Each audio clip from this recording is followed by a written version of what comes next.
Quantas vezes você olhou no espelho desejando ser outra pessoa, mais segura, mais corajosa, mais digna? Essa luta interna não é nova, nem é um mistério para Deus. Em Isaías 43:4 ele declara: porque aos meus olhos foste muito preciosa, foste honrada, e eu te amei. Essa verdade divina desmantela pela raiz toda insegurança. Deus não apenas te criou com intenção, mas Ele te vê com honra, beleza e propósito. Então, por que tantas mulheres ainda vivem acorrentadas pela dúvida, pelo medo e pela comparação? Hoje, vamos mergulhar no que a Bíblia realmente diz sobre sua identidade e como essa compreensão pode te libertar completamente da insegurança. Vamos te mostrar como Deus define seu valor, ajudar a identificar as mentiras que você acreditou sobre si mesma e revelar os passos para caminhar com confiança no seu propósito. Você está pronta para entender o que Deus reservou para você? Desde pequenas, muitas mulheres foram condicionadas a pensar que seu valor depende de como elas se parecem, do que conquistam ou de quão aceitas são pelos outros. Vivemos em um mundo que projeta constantemente padrões impossíveis, corpos perfeitos, vidas ideais, sorrisos inabaláveis.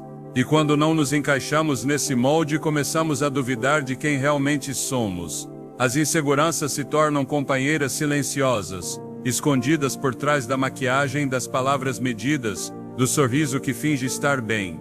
Mas a raiz do problema não é estética, é espiritual. Porque o inimigo sabe que, se conseguir distorcer sua identidade, ele roubará o poder que Deus colocou em você antes mesmo de você nascer.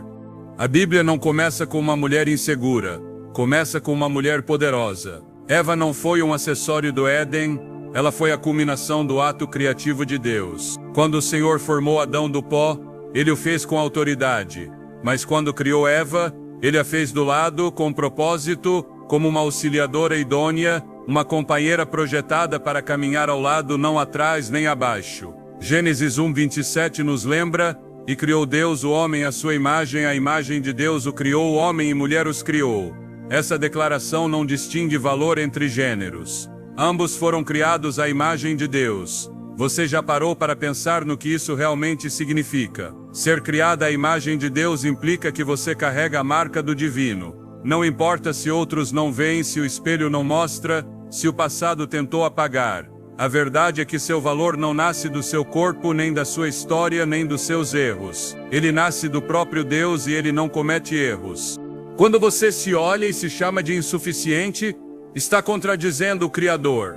Quando pensa que não é digna, está rejeitando a obra das mãos dele.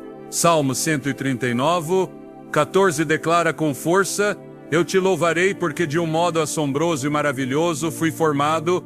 Maravilhosas são as tuas obras, e a minha alma o sabe muito bem.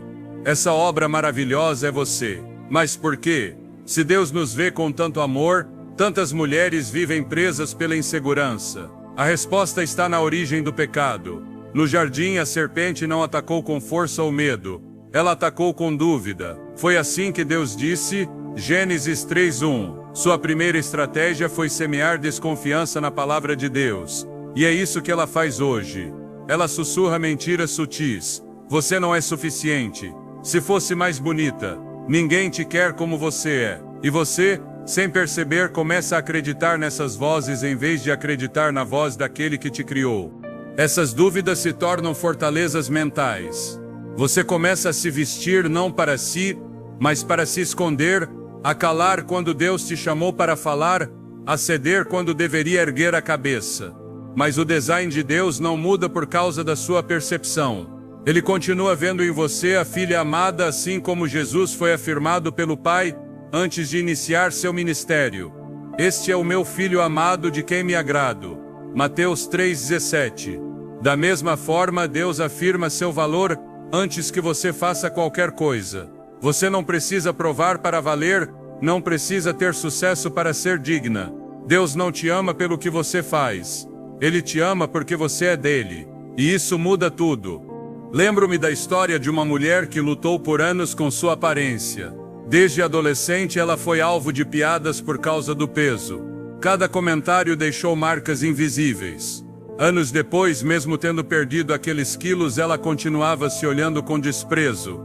porque a ferida não estava no corpo, estava na alma. Foi até que um dia, lendo Isaías 43:1, aquelas palavras a atravessaram: não temas, porque eu te remi e chamei-te pelo teu nome. Tu és meu. Naquele momento ela entendeu que seu valor não dependia da sua aparência, mas do Deus que a havia redimido. E pela primeira vez começou a caminhar erguida, não porque se sentia perfeita, mas porque sabia a quem pertencia. É assim que Deus age. Ele te pega no seu momento mais vulnerável, te chama pelo nome e te lembra que você é dele. Você não é propriedade do passado, não é o resultado de uma cultura, não é vítima do rejeição. Você é filha do Altíssimo. E quando essa verdade se estabelece no seu espírito, a insegurança perde seu poder, porque não há comparação, crítica ou expectativa humana que possa superar a voz do Pai que te chama de amada. Na Bíblia, encontramos muitas mulheres que também lutaram com sua identidade. Uma delas foi Sara.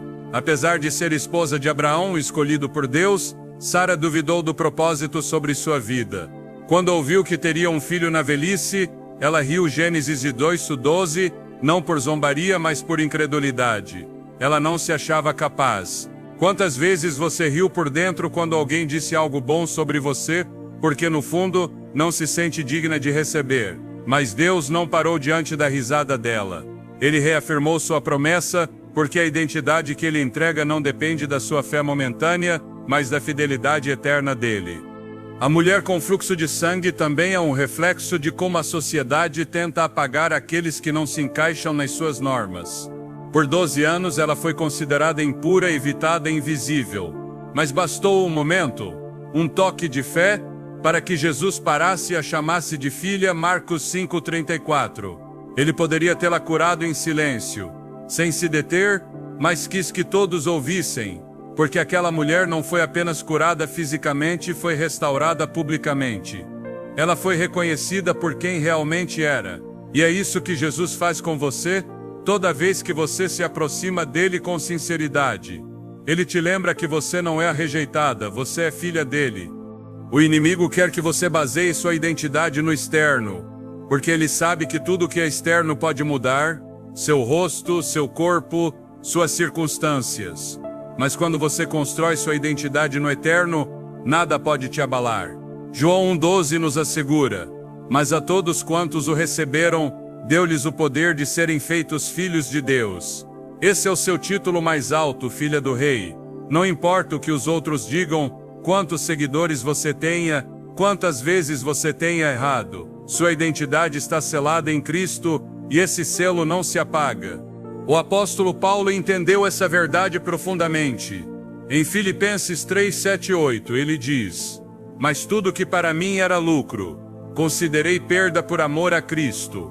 Paulo era culto, respeitado, tinha um currículo impressionante, mas quando encontrou Cristo, tudo isso perdeu valor. E você, a que está se agarrando para se sentir valiosa, a uma relação, a um título, a um corpo perfeito, nada disso te definirá eternamente. Só sua relação com Deus. É hora de começar a se ver como Deus te vê, de abandonar as regras humanas, de calar a voz crítica que você carrega dentro de si. É hora de repetir o que ele já disse sobre você: que você é linda, que você é capaz, que você é forte, que você é dele. E quando essa verdade começa a habitar sua mente, seus passos mudam. Você já não caminha curvada pela culpa, mas erguida pela graça. Já não fala desde a dúvida, mas desde a convicção.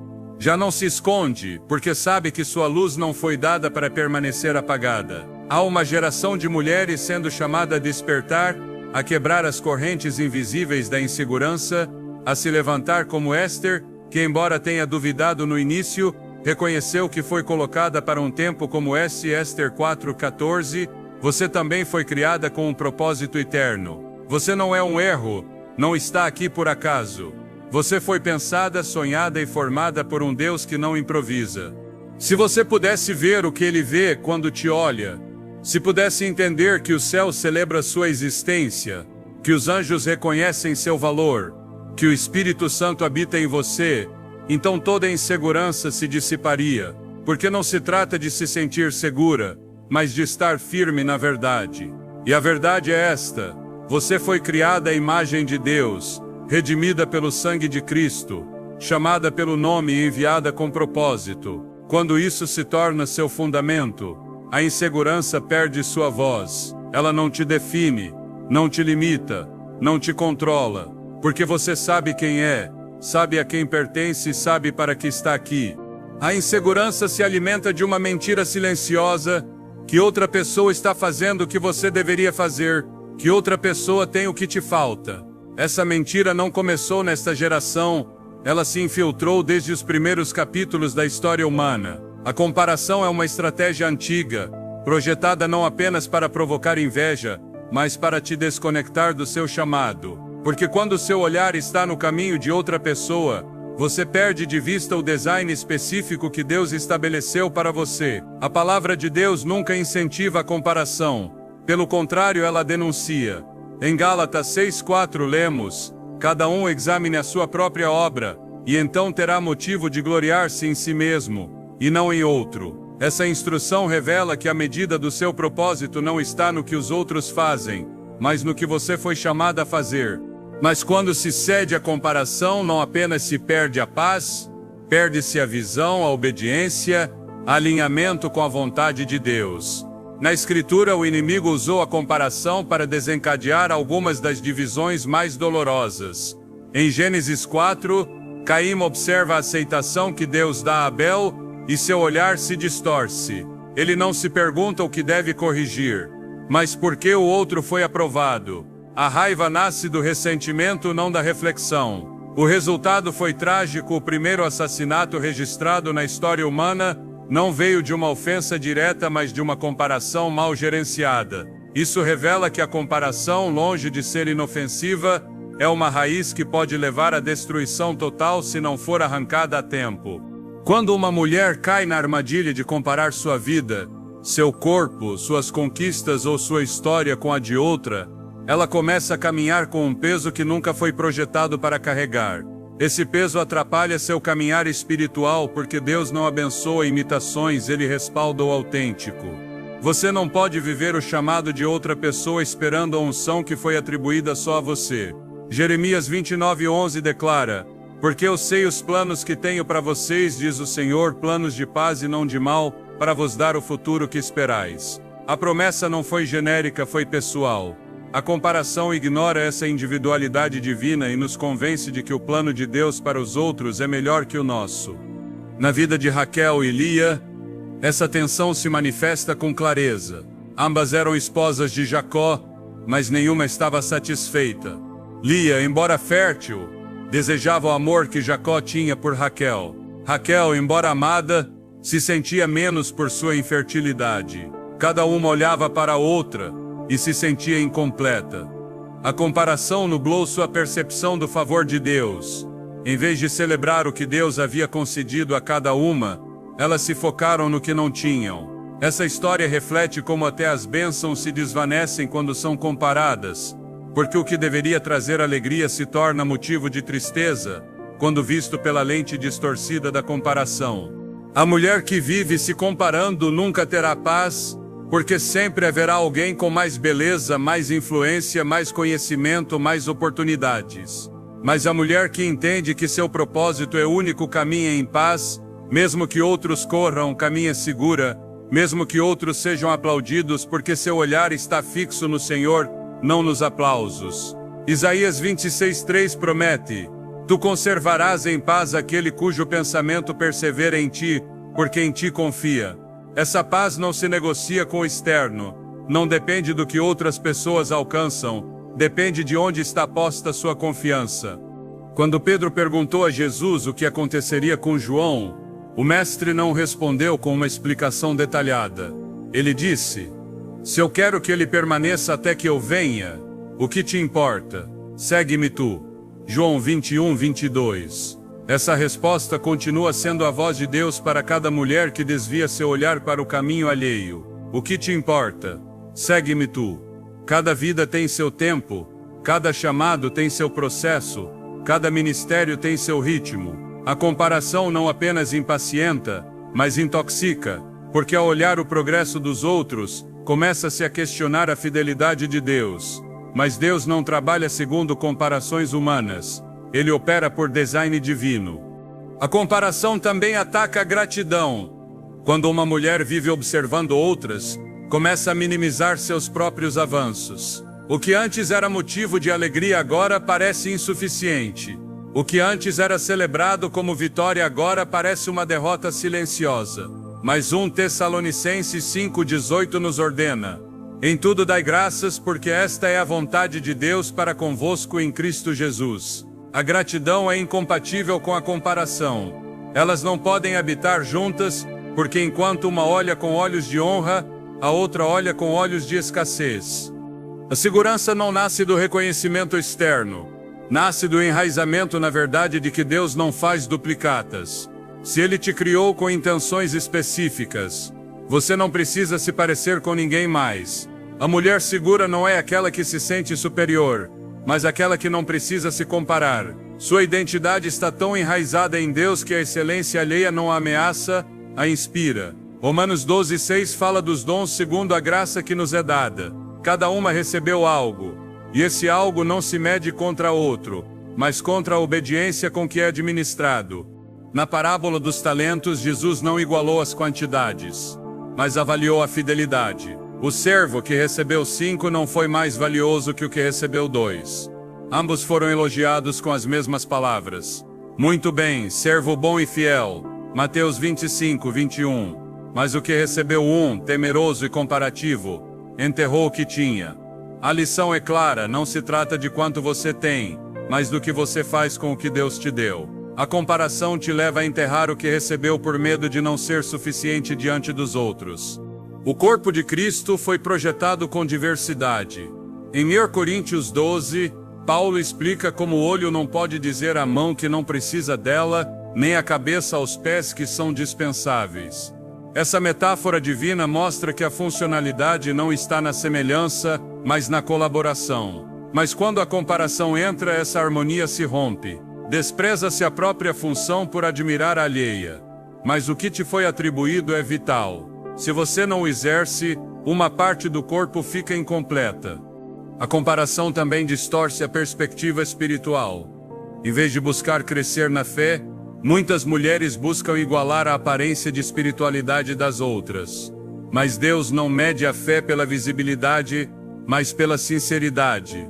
Em Lucas 18, o fariseu se comparava com o publicano e se justificava a si mesmo, enquanto o publicano, humilhado, clamava por misericórdia. Jesus deixou claro qual dos dois foi justificado, não o que se media com os outros, mas o que se prostrava diante de Deus com humildade. Toda mulher que deseja deixar a insegurança para trás deve fechar a porta para a comparação, não como um ato emocional, mas como um princípio espiritual, porque cada vez que se cede a ela, perde-se autoridade, foco, alegria.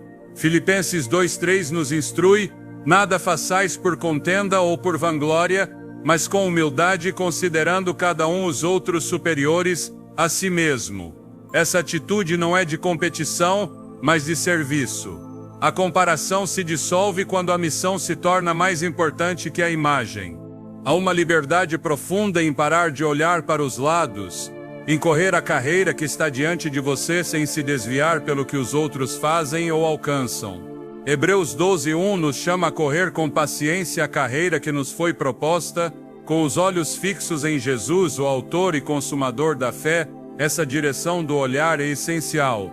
Onde você fixa seus olhos, ali vai seu coração. Se seus olhos estão nos outros, seu coração estará dividido. Mas se seus olhos estão em Cristo, seu coração permanecerá firme. Deus não precisa que você seja igual a outra mulher. Ele precisa que você seja obediente ao que Ele depositou em você. Nesse lugar de obediência, há propósito, a graça, a plenitude. A comparação só produz ruído. Mas quando você escolhe se focar no seu próprio caminho, os céus se abrem. Não porque você é perfeita, mas porque está alinhada. E quando uma mulher se alinha com o céu, toda insegurança começa a desmoronar. O passado é um dos instrumentos mais eficazes que o inimigo usa para manter uma mulher acorrentada à insegurança. Ele não faz isso com correntes visíveis, mas com lembranças persistentes. com frases não resolvidas, com decisões que ainda doem. Mas a verdade bíblica não deixa espaço para que essa prisão seja permanente, porque a obra de Deus em uma vida não se limita ao presente, nem é frustrada pelo que aconteceu antes. Ele é o único que pode tomar o que foi causa de vergonha e transformá-lo em um fundamento de glória.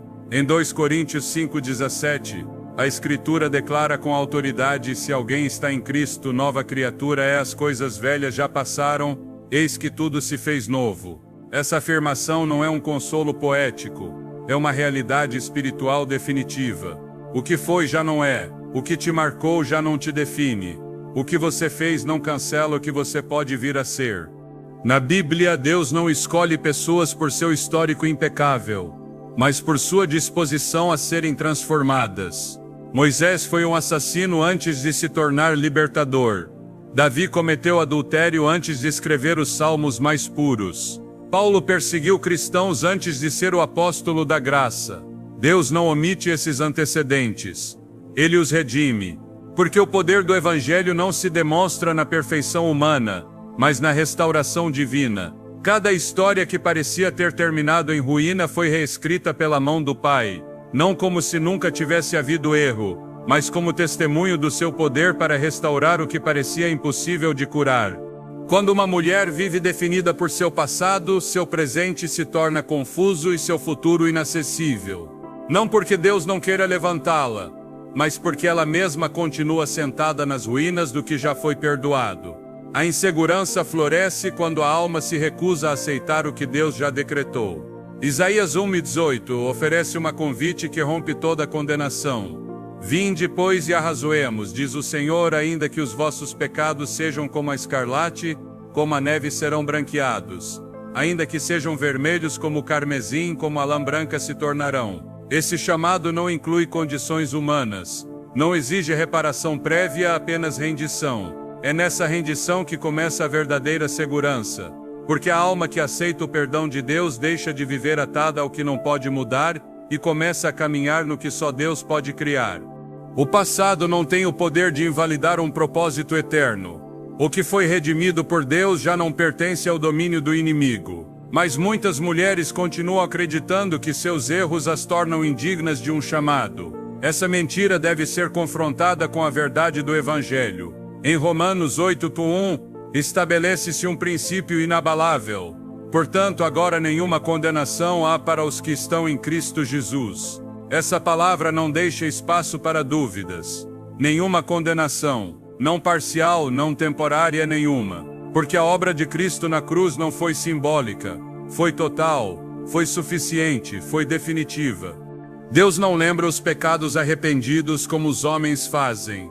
Hebreus 8:12 afirma claramente: e jamais me lembrarei de seus pecados e de suas iniquidades. Essa é a mente do Pai. Sua misericórdia não mantém registro. Seu amor não repassa a falta. O inimigo acusa, mas Cristo intercede. O passado pode estar vivo na sua memória, mas está morto nos registros celestiais. Essa distinção é vital para uma mulher que deseja caminhar com segurança, porque se Deus não o lembra, você não está obrigada a revivê-lo. Se ele o apagou, você não precisa se justificar perante ninguém mais. O apóstolo Pedro negou Jesus no momento mais crítico, 3 vezes afirmou não conhecê-lo, e no entanto foi a ele que Jesus buscou após ressuscitar. Não para repreendê-lo, mas para restaurá-lo. Tu me amas? Foi a pergunta. E com cada resposta afirmativa, uma ferida foi curada. João 21 mostra que o amor de Cristo não é ingênuo. Ele conhece as traições, mas também conhece a verdade mais profunda que há no coração. Pedro foi restaurado, não por seu remorso, mas por sua disposição a amar e obedecer. O que o invalidava aos olhos humanos foi usado por Deus para estabelecer sua igreja.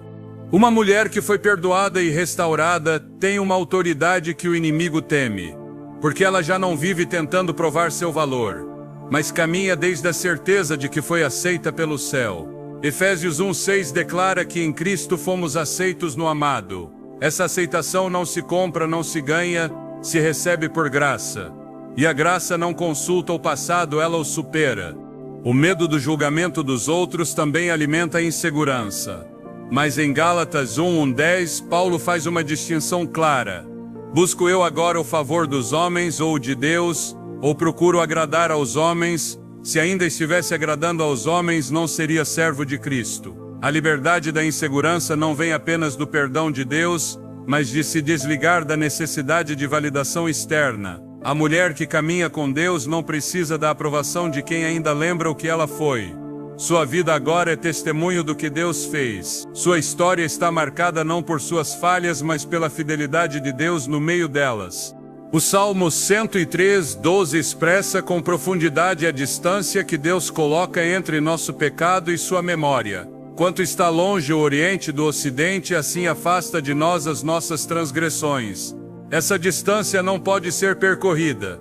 Deus não apenas perdoa, Ele separa, Ele afasta, Ele limpa, e faz isso com a intenção de que você não continue vivendo como se ainda estivesse manchada.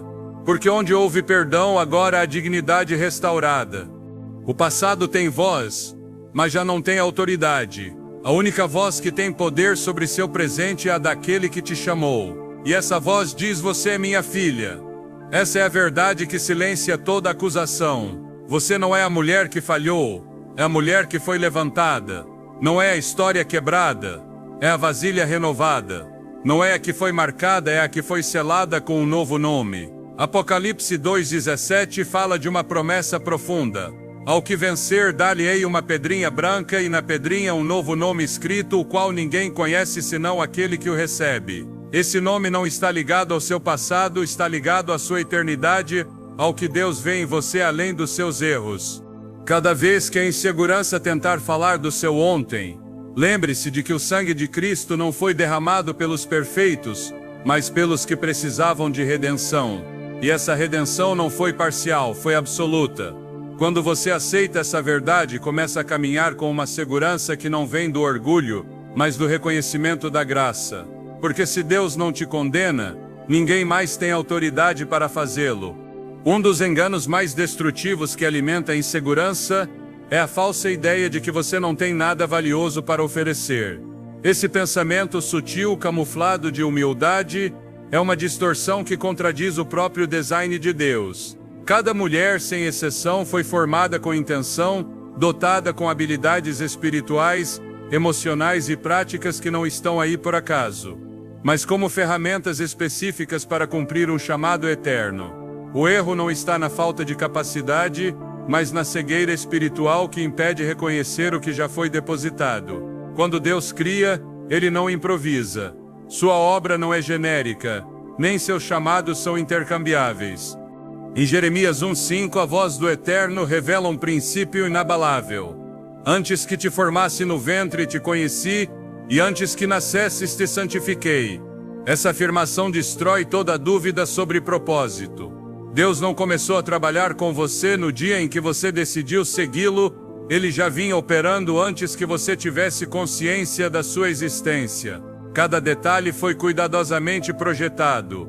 Não há aspecto em você que não tenha sido tocado pela mão do Criador com uma razão precisa. O Salmo 139, cheio de adoração e profundidade, declara: os teus olhos viram o meu corpo ainda informe, e no teu livro todas estas coisas foram escritas. Os dias que foram ordenados para mim, quando ainda não havia nenhum deles. Aqui não há margem para se sentir invisível ou desnecessária. Cada dia foi contado, cada característica foi estabelecida, cada dom foi semeado com visão eterna. Mas quando essa verdade não é conhecida, a insegurança toma espaço. Quando os dons não são exercidos, a alma murcha e a identidade começa a depender do externo. A mulher que não descobriu seus dons vive dependendo dos elogios alheios para ter confiança. Mas a que os reconheceu e ativou caminha com firmeza mesmo no silêncio, porque sabe que seu valor não está em ser vista, mas em estar alinhada com seu propósito. Romanos 12 fala com clareza sobre a diversidade de dons no corpo de Cristo. Ninguém tem tudo, mas todos têm algo. E o que você tem, ninguém mais pode exercer como você, porque não se trata apenas do dom em si, mas da maneira como ele flui através de você, com sua história, sua voz, sua sensibilidade e seu discernimento. Deus não precisa de cópias. Ele busca canais disponíveis. E 1 Coríntios 12, descreve-se como o Espírito distribui a cada um segundo a sua vontade, não segundo a vontade humana, nem segundo padrões de capacidade visíveis, mas segundo a visão dele, que sempre é mais alta, mais profunda e mais exata que qualquer avaliação terrena. Quando uma mulher caminha desconectada de seus dons, ela começa a depender do que não lhe pertence, tenta imitar funções alheias, busca validação em terrenos que não foram projetados para ela e termina frustrada. Essa frustração, alimentada pelo desgaste do que é incorreto, se transforma em insegurança. Mas quando há reconexão com o design original, algo muda. Abre-se um novo nível de compreensão, desperta-se uma segurança que não se baseia na perfeição, mas na obediência. Não é necessário fazer tudo, é necessário fazer o que Deus atribuiu. Efésios 2:10 expressa com contundência: porque somos feitura sua, criados em Cristo Jesus para boas obras, as quais Deus preparou de antemano para que andássemos nelas. Essa verdade não se limita ao âmbito ministerial, ela se estende a cada esfera da vida. Seus dons podem ser exercidos em um púlpito ou em uma conversa íntima, em uma oração privada ou em uma estratégia de liderança, na ternura com os filhos ou na coragem para corrigir erros. Cada expressão do dom é significativa quando nasce do Espírito e se coloca a serviço do reino. Mas os dons não se ativam automaticamente. Eles precisam de espaço, direção e fé. Paulo lembra a Timóteo: aviva o dom de Deus que há em ti, 2 Timóteo 1:6. Esse chamado é urgente, porque um dom adormecido é como uma semente enterrada sem água, tem potencial, mas não dará fruto enquanto permanecer inativo. Muitas mulheres vivem apagadas não porque não tenham algo dentro de si, mas porque permitiram que o medo ou a dúvida silenciassem o que o Espírito já havia acendido. A insegurança se disfarça de precaução espiritual, mas na verdade é resistência a acreditar que Deus fez algo poderoso dentro de você. É mais fácil pensar que os dons são para outros, que as grandes atribuições estão reservadas para as que parecem mais preparadas. Mas o reino de Deus não se move por méritos humanos, ele se move por disponibilidade, por fé, por rendição. Zacarias 4:6 deixa claro: não por força nem por violência, mas pelo meu Espírito, diz o Senhor dos Exércitos. Quando o Espírito toma o pouco que você acha que tem e sopra com fogo divino, ele se torna instrumento de transformação, não por quem você é, mas pelo que ele faz através de você. O design de Deus não precisa de modificações, apenas de revelação. Quando você compreende o que ele depositou em você, deixa de competir e começa a contribuir, deixa de se esconder e começa a edificar, deixa de se perguntar se é suficiente e começa a caminhar com autoridade. Em 1 Pedro 4:10 estabelece-se um princípio de administração espiritual: cada um, conforme o dom que recebeu, ministre-o aos outros, como bons dispenseiros da multiforme graça de Deus. Essa graça não tem uma única forma, ela se manifesta de múltiplas maneiras, em múltiplas vozes, em múltiplos dons, e cada um é indispensável, o seu também. O inimigo ataca com força quando percebe que uma mulher está despertando para seu design. Ele tenta semear dúvidas, temores, argumentos que parecem razoáveis para friar o que o céu está tentando liberar. Mas a autoridade não depende do ambiente, ela nasce de uma relação profunda com Deus. Quando uma mulher está em comunhão com o Pai, ela reconhece sua voz, e isso a impulsiona a agir, mesmo sem todas as respostas claras. Hebreus 11 está cheio de homens e mulheres que exerceram fé sem ver o panorama completo. Eles não tinham certezas visíveis, mas tinham uma convicção interna que lhes permitiu avançar. Essa convicção não nasce de um estado emocional, nasce do Espírito. E esse mesmo Espírito habita em você. Deus não chama para te envergonhar, Ele chama para te mostrar o que você ainda não sabe que tem. E Ele faz isso com paciência, com amor, com intenção, porque Ele conhece o tempo de cada semente, sabe quando seu caráter amadureceu, quando seu coração foi quebrantado o suficiente para que o dom não se torne ídolo, mas instrumento. Por isso, muitas vezes Ele permite processos antes da exposição, porque um dom sem maturidade pode destruir, mas um dom exercido desde a humildade e a dependência absoluta de Deus edifica, sana, fortalece e transforma. Você não foi chamada para imitar, foi chamada para manifestar, para expressar o invisível com palavras, gestos, atos de fé que impactam outros. A mulher que entendeu isso não busca ser aceita, ela sabe que já foi enviada. E essa consciência elimina o medo da rejeição, porque sua atribuição não depende da reação humana, depende do respaldo de Deus. E se Ele decidiu usar sua vida, não há força na terra que possa cancelar essa decisão. A insegurança perde força quando você percebe que seu design responde a um problema que existe no mundo. Você foi formada para responder a necessidades específicas. Seus dons não são enfeites, são ferramentas de batalha. São provisão do céu para curar feridas, levantar caídos, anunciar verdades, construir esperança. Por isso o inimigo teme tanto a mulher que desperta, porque ele sabe que uma vez que ela reconhece o que tem, já não será manipulada, silenciada ou limitada pelo que os outros pensam. Porque sua fonte já não é a opinião externa, sua fonte é o Espírito. Deus continua buscando corações dispostos. Não perfeição, não fama, não títulos, mas disposição. Isaías respondeu: Eis-me aqui, envia-me a mim. Sem saber exatamente o que faria, mas sua resposta ativou um destino. Hoje, cada vez que você diz sim ao que Deus te deu, você está respondendo como Isaías, está dizendo ao céu que sua vida está disponível. E quando isso acontece, o céu age. O dom que você carrega dentro de si foi projetado para ser ativado nesta geração. Não é para o futuro, não é para outro tempo, é agora. A necessidade está aqui, o chamado está em vigor, a graça foi distribuída. Só falta que você creia, que pare de esconder o que Deus colocou, que pare de calar o que o Espírito quer dizer através de você, que pare de pensar que não é suficiente. Porque quando Deus entrega algo, Ele o faz com propósito. E se Ele te deu, é porque já viu o lugar onde será necessário. Não deixe passar outro dia sem reconhecer que você foi equipada pelo próprio Deus. Não para competir, não para provar, mas para cumprir com fidelidade o que só você pode fazer. O mundo precisa do que você carrega dentro de si, e sua obediência será a chave que libertará outros. Quando você entender isso, deixará de ser uma mulher insegura e começará a ser uma mulher imparável.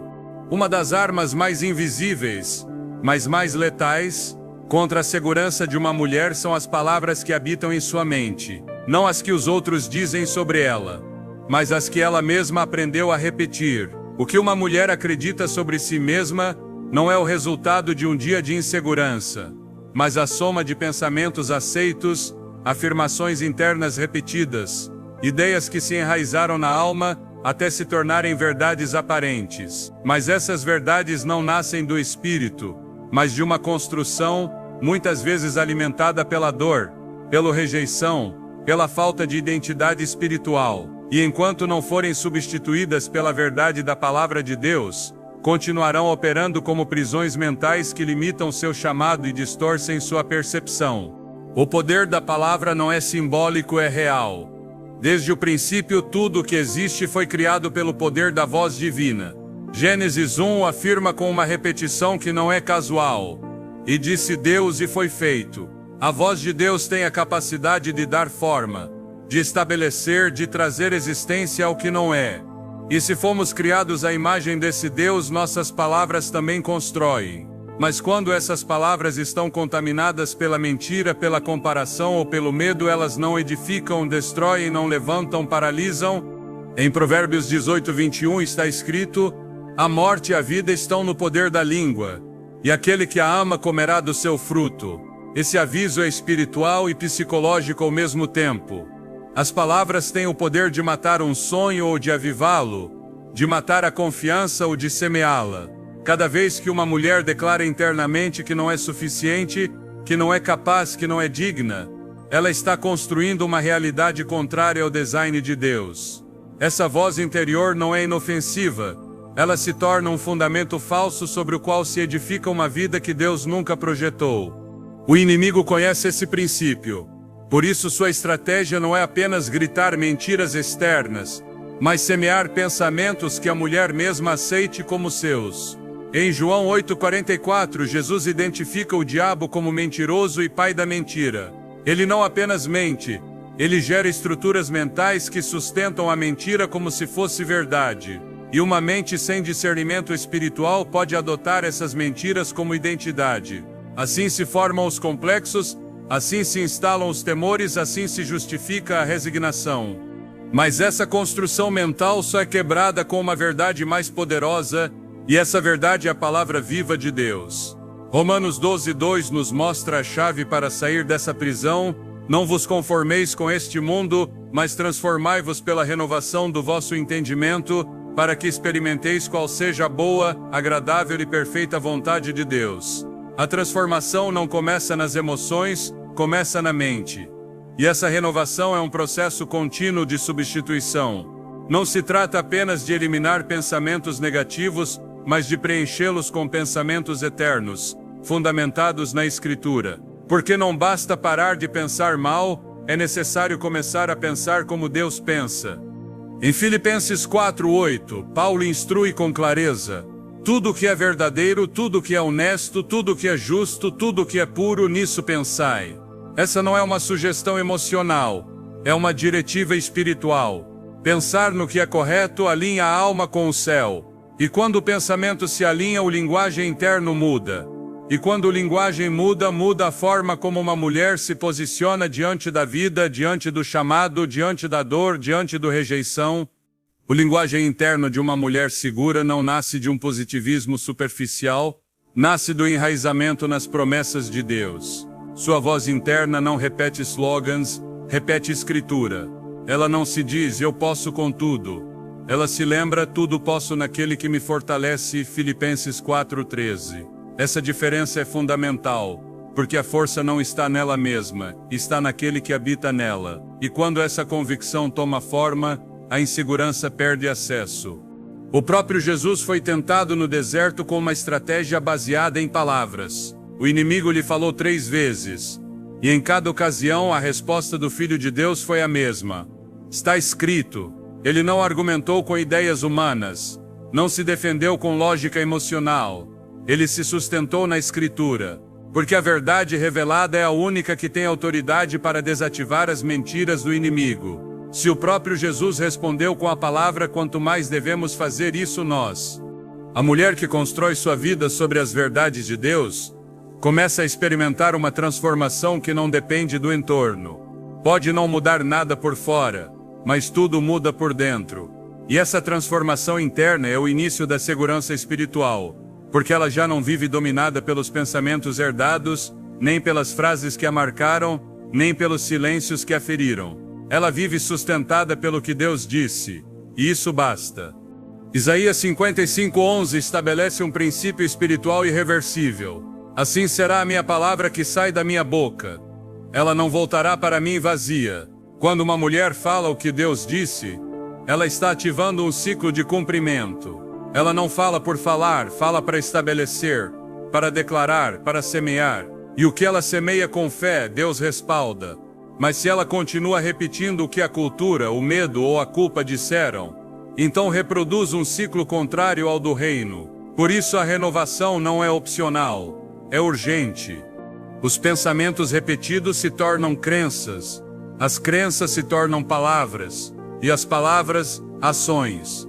Quando uma mulher declara que não pode, que não vale, que não tem, ela está profetizando limitação.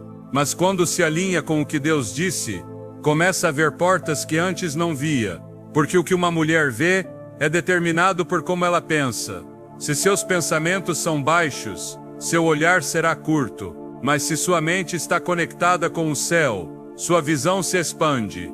Colossenses 3:2 chama a fixar a mente nas coisas do alto, não nas da terra. Essa direção mental é chave, porque onde a mente se fixa, o coração se inclina, e onde o coração se inclina, ali vai a vida. A mulher que deseja deixar a insegurança não deve apenas mudar o que diz, deve mudar o que acredita. E para acreditar diferente, precisa ouvir uma voz superior, a voz de Deus. Cada promessa bíblica é uma afirmação de identidade. Cada palavra que Deus deixou em sua escritura É uma declaração que tem poder para quebrar fortalezas. Quando uma mulher começa a ler a Bíblia não apenas como um livro de fé, mas como um espelho divino, então começa a ver quem ela é de verdade. Porque ali não está sua versão caída, mas sua versão redimida. Não está a mulher marcada pelo erro, mas a mulher cheia de graça. Não está a imagem distorcida pelo mundo, mas a imagem restaurada pelo Espírito. Em Tiago 1:23-24, descreve-se aquele que ouve a palavra e não a pratica como alguém que se olha no espelho e logo esquece seu rosto. Essa é a imagem de muitas mulheres que ouvem o que Deus diz sobre elas, mas não o internalizam. Elas ouvem, mas não creem, leem, mas não repetem. E então, embora tenham tido encontros com a verdade, continuam caminhando com pensamentos velhos. Mas quando essa mulher decide agir segundo a palavra, ela permanece na verdade, e a verdade produz liberdade. João 8,32 resume com contundência: e conhecereis a verdade, e a verdade vos libertará. Não é a emoção que liberta, é a verdade. E essa verdade deve ser conhecida, falada, pensada, crida, porque só assim a mulher deixará de repetir a narrativa que alimenta sua insegurança e começará a declarar a narrativa do céu, não o que sente, mas o que está escrito, não o que os outros dizem, mas o que Deus afirmou. A raiz da insegurança em muitas mulheres não está na falta de talentos, nem mesmo no peso do passado. O problema mais profundo é a desconexão com a fonte da verdadeira identidade. A intimidade com Deus não é um conceito abstrato, nem uma opção religiosa. É a base sobre a qual se edifica uma vida estável, uma mente renovada e um coração seguro. Quando essa conexão se enfraquece, tudo mais perde substância. Mas quando ela se fortalece, até as temporadas mais incertas são atravessadas com dignidade e firmeza. A relação com Deus não é uma rotina. É um lugar, um espaço sagrado, onde a mulher se encontra com a verdade de quem ela é, não pelo que viveu, mas pelo que Ele decretou desde a eternidade. Jesus disse em João 15:5, sem mim, nada podeis fazer. Essa afirmação não é um limite, é um convite. Porque o que não se pode fazer separada dele, se torna possível quando se permanece nele. E essa permanência não é teórica, é prática, é diária, é relacional. Uma mulher pode ter dons, conhecimento, experiência, mas se sua raiz espiritual não está ancorada na presença de Deus, sua segurança será frágil. Ela poderá parecer forte, mas se quebrará diante da crítica, da rejeição ou da comparação. Em contrapartida, a que caminha em intimidade com o Senhor não precisa de proteção externa, porque sua alma está escondida nele. Colossenses 3:3 diz com clareza: a vossa vida está escondida com Cristo em Deus. Essa vida escondida não significa isolamento, significa cobertura, significa pertencimento, significa direção espiritual que não depende da circunstância, mas da comunhão. A oração não é apenas petição, é alinhamento. É na oração que a alma ferida se cura, que a mente agitada se aquieta, que o coração dividido se foca. É ali que se ouvem palavras que o mundo não diz: você é amada, eu estou contigo, minha graça te basta. Essas palavras não são emoções, são verdade. E essa verdade renova o que o medo havia desgastado. A mulher que ora, não porque deve, mas porque deseja estar perto de seu pai, desenvolve uma identidade firme que não pode ser abalada por vozes externas. A intimidade com Deus também restaura a visão. Quando uma mulher se expõe à presença de Deus, começa a ver como Ele vê. E o que antes parecia uma falta, agora se entende como processo. O que antes doía, agora se interpreta como parte do crescimento. O que antes intimidava agora é um cenário para a fé. Em Isaías 30:21, promete-se: e os teus ouvidos ouvirão a palavra que está por detrás de ti, dizendo: este é o caminho, andai por ele. Essa direção não vem de fora, vem da proximidade e é fruto de um ouvido afinado pela comunhão constante. A mulher que habita na presença de Deus aprende a discernir a diferença entre o que sente e o que é verdade. Porque os sentimentos flutuam, mas a voz de Deus permanece. Salmo 16:11 afirma: Tu me farás conhecer a vereda da vida, na tua presença há plenitude de alegria. Não há confusão, não há temor, não há insegurança, apenas plenitude. Não a que o mundo oferece por meio de aplausos temporais, mas a que se constrói no secreto, no profundo onde ninguém mais vê, mas onde tudo muda. Maria, irmã de Marta e Lázaro, entendeu essa verdade. Enquanto outros se ocupavam em fazer, ela se sentou aos pés de Jesus, não por obrigação, mas por desejo, não para receber algo pontual, mas para estar perto. E Jesus disse que ela havia escolhido a melhor parte, a que não lhe seria tirada. Lucas 10:42. Essa afirmação é eterna. O que se recebe na intimidade com Cristo não pode ser arrebatado, não depende de temporadas, não está sujeito ao julgamento dos outros, é seu. E quando isso se entende, já não se vive buscando aprovação, vive-se respondendo ao amor que já foi recebido. A mulher insegura busca afirmação. A mulher que caminha em intimidade já foi afirmada. Ela não precisa provar nada, não precisa conquistar com sua imagem, nem defender com sua voz. Seu espírito descansa porque ela conhece seu Deus, sabe que foi escolhida, chamada, capacitada e respaldada. E essa convicção não nasce de um discurso, mas de uma relação cultivada. Não se trata de saber sobre Deus, se trata de conhecer a Deus. E esse conhecimento transforma. O Salmo 91:1 descreve isso: aquele que habita no esconderijo do Altíssimo, à sombra do Onipotente descansará. Essa sombra não é escuridão. É cobertura, é segurança, é proteção emocional, mental e espiritual. É ali que a mulher deixa de ser vulnerável aos ataques do inimigo, porque foi fortalecida por dentro. Essa mulher não vive em reação, vive em propósito. Não age desde a ferida, age desde a cura, porque permaneceu onde muitas não querem estar: no silêncio onde Deus fala, no secreto onde Deus forma, na quietude onde Deus revela.